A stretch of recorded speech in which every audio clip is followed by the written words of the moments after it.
En France, plusieurs affaires depuis la rentrée ont réactivé les réflexions sur le harcèlement scolaire. Comment y faire face? Comment libérer la parole et protéger les victimes? Le ministre Gabriel Attal disposera prochainement d'un audit des rectorats. Et parmi les initiatives déjà existantes, voici celle d'une association. Les Papillons ont mis en place des boîtes aux lettres dans plus de 150 écoles et centres sportifs. Avec quel résultat? C'est le grand format de ce soir. Laurence Naon, Fabienne Blévis, Mélanie Dumas. Parfois, les rires d'enfants se taisent. Les jeux de cours de récré s'arrêtent, remplacés par des insultes. On me dit que je suis nulle, que je suis moche. Remplacés par des violences. On me donne des coups de poing tous les jours d'école. Des petits mots d'enfants glissés dans la boîte aux lettres de l'association Les Papillons. Les autres ne me parlent plus, on me fuit comme la peste. Certains sont de vrais cris de détresse. Aidez-moi, je vous en supplie. J'ai envie de mettre fin à mon histoire. Les enfants, venez, je vais vous montrer où est la boîte papillon. Depuis la rentrée, elle a trouvé sa place dans la cour de l'école primaire de Saint-Clément. Totalement accessible, mais un peu à l'abri des regards. Discrètement, chaque élève peut venir y déposer un message. Juste à côté, vous avez les petits imprimés qui peuvent vous servir à indiquer tout ce qui vous fait souffrir. Et après, le papier, vous n'avez qu'à le glisser dans la boîte aux lettres. Violence physique, morale, sexuelle, les enfants peuvent tout aborder. Et notamment, leurs problèmes de harcèlement scolaire. Quand on a du chagrin, c'est plus facile de l'écrire que de le dire. Ça peut aider les gens pour, dans leur vie, d'avoir moins de soucis et d'être plus heureux parfois. Car il y en a qui peuvent se suicider. Par exemple, ça est passé à la télé. Et donc, c'est mieux qu'il y ait une boîte aux lettres. La référente de l'association Les Papillons passe dans toutes les classes de l'école pour présenter la boîte aux lettres aux élèves. Quand il vous arrive quelque chose, dès la première fois, il faut en parler à un adulte. Quelqu'un qui vous est proche, en qui vous avez confiance. Mais si vous ne pouvez pas, justement, la boîte aux lettres Papillon, elle est là pour ça. C'est, si tu ne peux pas le dire, tu peux l'écrire. Très vite, les élèves adhèrent au dispositif et veulent en connaître les moindres détails.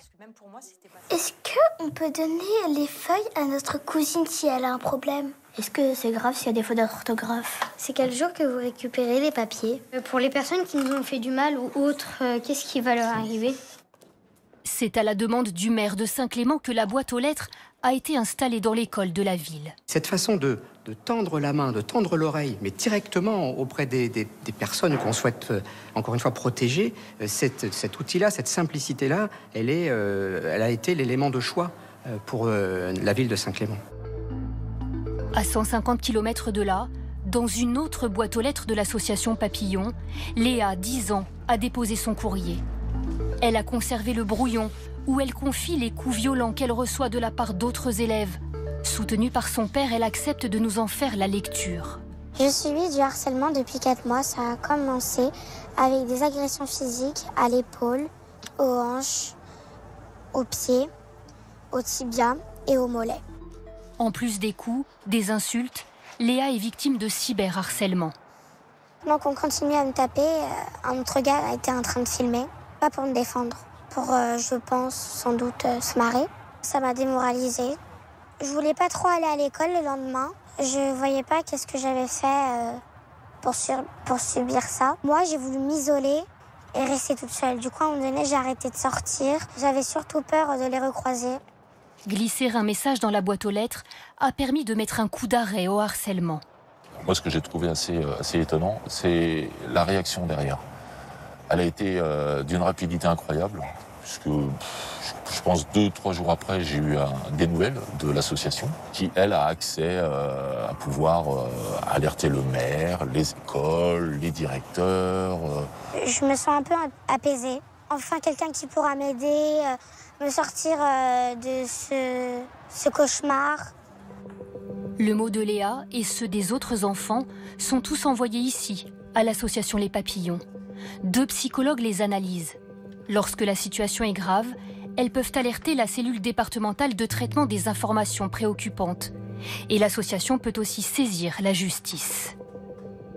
On peut faire un signalement directement au procureur de la République pour que ça aille que ça aille vite et que ça soit pris en charge rapidement, qu'il y ait un passage à l'acte en fait. Derrière l'idée des boîtes aux lettres, il y a Laurent Boyer. De 6 à 9 ans, il dit avoir été violé par son grand frère. L'association Les Papillons est sa réponse à l'enfance en danger. Et il m'a fallu 30 ans pour trouver le courage, la force de libérer ma parole. Et donc, je connais le poids du silence. C'est 30 ans de survie, 30 ans de traversée du désert, souvent 30 ans où on tombe dans des addictions, où on a envie de se faire du mal. Et je me suis toujours promis que lorsque je trouverai la force de libérer ma parole, je ferai en sorte que les enfants d'aujourd'hui ne vivent pas, ne traversent pas les mêmes déserts que moi. Le harcèlement scolaire est la première raison qui pousse les enfants à écrire à l'association. Mais 13% des messages concernent des faits d'inceste ou de viol. Les Papillons se battent pour obtenir un agrément qui permettrait de généraliser le dispositif. Pour l'instant, 160 boîtes aux lettres sont installées en France.